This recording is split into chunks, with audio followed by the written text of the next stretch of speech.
नमस्कार, आपका स्वागत है जन्मेजय शुक्ला के ग्रुप फ़तेहपुर की प्रतिभाएं में।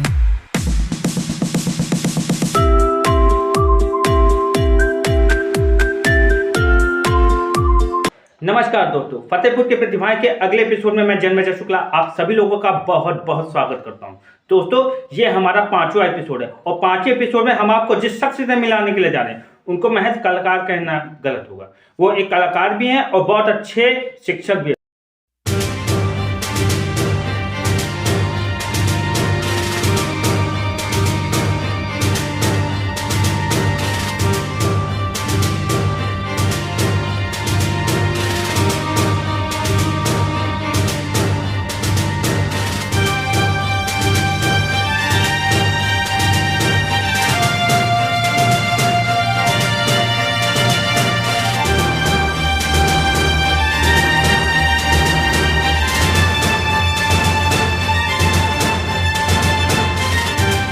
तो नन अदर देन जोरदार तालियों से स्वागत करेंगे हमारे फतेहपुर के वरिष्ठ अभिनेता और शिक्षक सतीश द्विवेदी जी का। सतीश सर, आपका हमारे कार्यक्रम में बहुत जन्मेजय जी बहुत बहुत शुक्रिया अपने मंच में मुझे स्थान देने के लिए। और मैं गौरवान्वित हूँ क्योंकि मैं जानता हूँ कि मेरे दर्शक कलाकार हैं। बस चंद लाइनें आज के बारे में कि एक दिन कह दीजिए जो कुछ है दिल में आपके जी, और एक दिन सुन लीजिए जो कुछ हमारे दिल में है। बढ़िया sir.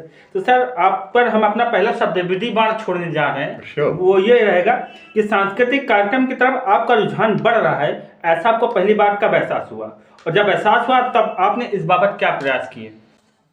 See, I was in class 6. Gandhi ji का जन्म शताब्दी वर्ष मनाया जा रहा था, बहुत सारी प्रतियोगिताएं हो रही थी and I decided to participate. पहला कंपटीशन में डिबेट में आया, खूब तैयारी की और जब मुझे परिणाम मिला तो फिर उसके बाद मुझे लगा कि पढ़ाई के अतिरिक्त कोई एक अन्य दिशा होनी चाहिए जहां पर आपको एक्सेप्टेंस मिलती रहे। और उसके बाद लगातार वाद विवाद प्रतियोगिता मेरा क्षेत्र रहा। इसके अलावा मैं सांस्कृतिक कार्यक्रमों का एंकरिंग करता हूँ, होस्ट करता हूँ और मुझे खुशी है कि जब मैंने जितना चाहा अपने सांस्कृतिक क्षेत्र से मुझे थोड़ा सा ज़्यादा दिया। चलिए, बहुत अच्छा लगा जानकर आपका सवाल का जवाब। सर, आप पर जो हम अपना अगला सवाल छोड़ने जा रहे हैं वो ये है कि कभी कोई ऐसा मौका आया कि ऑनलाइन क्लासेस के दौरान किसी विद्यार्थी पर गुस्सा आया हो, तब आपने क्या रिएक्ट किया था? नहीं, मुझे गुस्सा कभी नहीं आता। कभी गुस्सा करने की एक्टिंग किया करता हूँ, है ना। लेकिन ऑनलाइन क्लास में बिल्कुल नहीं। देखिए, अगर कोई बच्चा नाराज है जी, कोई बच्चा कुछ कह रहा है जो आपको अच्छा नहीं लग रहा तो उसको समझने की कोशिश करिए ना। जी, हमारा काम बच्चे को समझना है, डांटना नहीं। मैं सबसे बताऊं, मुझे कभी गुस्सा नहीं आता। हाँ, एक सीक्रेट बता दूं कि कभी गुस्सा करने की एक्टिंग किया करता हूं, बस दैट्स ऑल। चलिए, हमारे इंटरव्यू में बच्चों के सामने बहुत बड़ा खुलासा हो गया कि सर जो है हमेशा गुस्सा होने की एक्टिंग करते, सर कभी नाराज नहीं होते। तो सर, अगर आपको अपने बारे में बताने का मौका मिले तो आप क्या बताना चाहेंगे? अब मतलब अपना परिचय देना चाहें अगर कुछ लाइनों में, तो आप क्या कहेंगे? फाइन, मैं बताता हूँ, अपनी भूमिका स्पष्ट कर दूँ। हमारे फतेहपुर के कवि हैं सोहनलाल द्विवेदी जी। बहुत बढ़िया लाइनें हैं उनकी कि अब न गहरी नींद में तुम सो सकोगे, गीत गाकर मैं जगाने आ रहा हूँ। वंदना में मैं तुम्हें झुकने न दूंगा, वंदनीय तुमको बनाने आ रहा हूँ। क्या बात है। बस इतनी ही भूमिका मेरी है। सच मैंने बोलने की कोशिश की है। कमियां हैं मुझ में, ऐसा नहीं है कि कमियां, लेकिन एक चीज़ जो है कि जो सच है वो बोलूँगा। चाहे क्लासरूम में बोलना हो, चाहे रंगमंच के संचालन में बोलना हो, चाहे स्कूल के प्रिंसिपल के तौर पर मैनेजमेंट से बोलना हो, बच्चों से बोलना हो, वहाँ नहीं रुकूंगा, सच बोलूँगा। और मुझे यकीन है, मुझे ये खुशी होती है कि जब मैं सच बोलता हूँ तो लोग सुनते हैं। जी, बहुत अच्छा लगा जानकर आपके विचार। सर, बॉलीवुड प्रोडक्शन के बैनर तले बनने वाली फिल्म गार्ड द होप में आपने एक ऑफिस के बॉस का कैरेक्टर किया था। उसकी लिए आपने कोई खास तैयारी की थी? सबसे बड़ी तैयारी तो ये थी कि एक जनरेशन ने दूसरी जनरेशन को काम करने के लिए इनवाइट किया था। मैं ये तो नहीं कहूँगा कि आलोक मेरा क्रिएशन है, आलोक में पूरी क्षमता थी, बट आलोक ने मुझे मौका दिया। It was a great chance for me. और रियली सही बताऊँ, बहुत तैयारी करनी पड़ी। मैं तो मतलब टेक रीटेक का तो मैं आदी नहीं था। एक एक शब्द पे कितने रीटेक हुए, but that was quite a new experience for me. Sir Fatehpur महोत्सव में बतौर जज आपकी जर्नी कैसी स्टार्ट हुई? मैं मेरठ में था, क्लासेस ले रहा। मैं बताऊँ, मैं कंपटीशन के क्लासेस लेता हूँ ISPCS के। जी जी जी। So I was there at Meerut. तो मेरे MD का फ़ोन आया स्कूल के चिल्ड्रन पब्लिक स्कूल के, आपको DM साहब ने मीटिंग में बुलाया है। तो मैंने कहा ठीक है, हो लूँगा। वहाँ मेरे क्लासेस ज़्यादा इंपॉर्टेंट थे। दूसरे दिन DI सर का फ़ोन आया कि वो DM साहब ने मीटिंग में बुलाया था, आप आए नहीं। तब मुझे लगा कि बात कुछ सीरियस है, सीरियस लेना चाहिए। और मैं इतना महत्वपूर्ण हूँ, मैं तो सोचता भी नहीं था।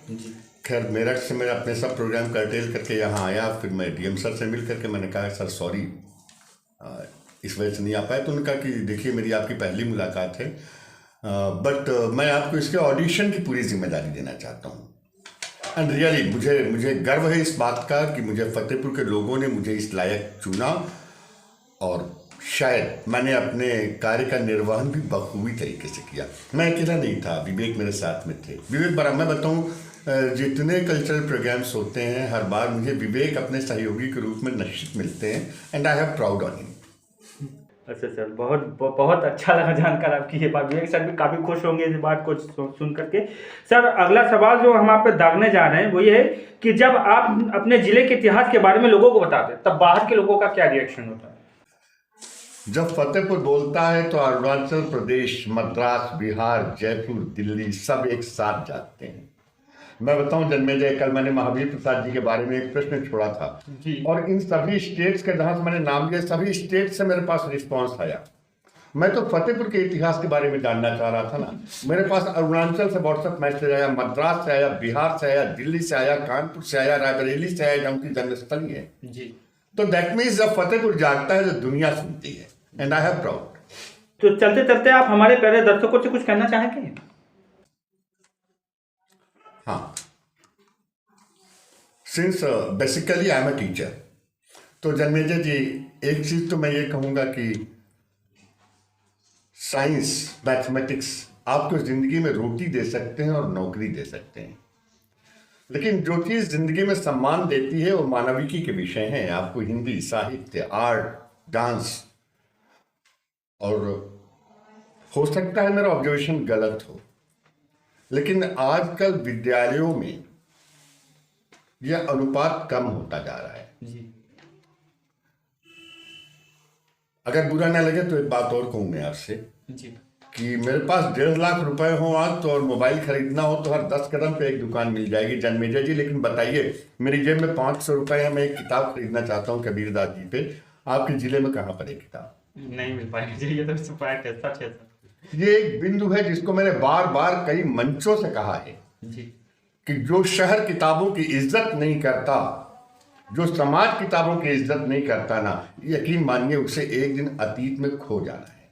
बात सही है सर। तो बस एक अपील मैं आप सबसे करना चाहूंगा, किताबों को उनका गौरव वापस दीजिए। ऑनलाइन सिस्टम बहुत अच्छा है, समय की मांग है, हमें एडॉप्ट करना पड़ेगा, लेकिन रामायण तो रामायण के फॉर्मेट में ही आएगी ना। रामायण ऑनलाइन आकर के हमारा काम नहीं कर सकती। जी जी। आप पर जो अगला सवाल हम पूछना चाह रहे थे वो थोड़ा कंट्रोवर्शियल है। आई थिंक उसका जवाब शायद आप स्किप कर देंगे या देना चाहेंगे। सर सवाल हमारा ये है कि जिले की प्रतिभाओं को कुछ लोग ठगने का काम यहीं के लोग कर रहे हैं, तो उनको आप क्या कहना चाहेंगे? देखो जन्मेजय, पलायन तो मैंने सीखा नहीं, न दैन्यम न पलायनम, तो जवाब तो दूंगा। मैं बच्चों से एक बात कहना चाहूंगा, आप शॉर्टकट से या अपने पैसे के बल पर कुछ पाने की कोशिश करेंगे तो दुनिया में ठगे जाएंगे जी। If you want to become a dancer, अपने स्कूल के स्टेज से चमकिए चमकिए चमकिए।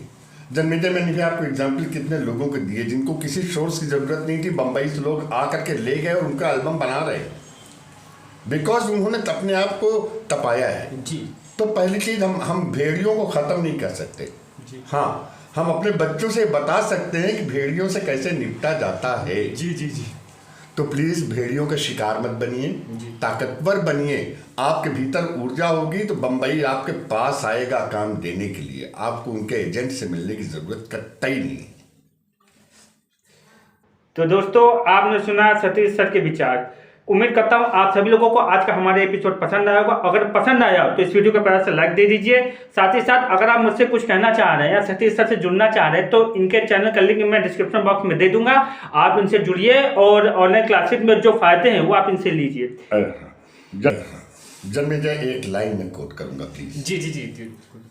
जो कुछ मैं कर रहा हूं उसके बारे में कि केवल हंगामा खड़ा करना मेरा मकसद नहीं, केवल हंगामा खड़ा करना मेरा मकसद नहीं। चाहता हूं मैं कि ये सूरत बदलनी चाहिए। मेरे सीने में न सही तेरे ही सीने में सही हो कहीं भी आग जल्दी रहनी चाहिए। जी, तो इन्हीं लाइनों के साथ मैं जन्मेजय शुक्ला फतेहपुर की प्रतिभाएं ग्रुप का एडमिन आज के एपिसोड से विदा लेता हूं। मिलूंगा मैं आपसे अगले वीडियो में किसी अगले खास मेहमान के साक्षात्कार के लिए। तब तक के लिए नमस्कार।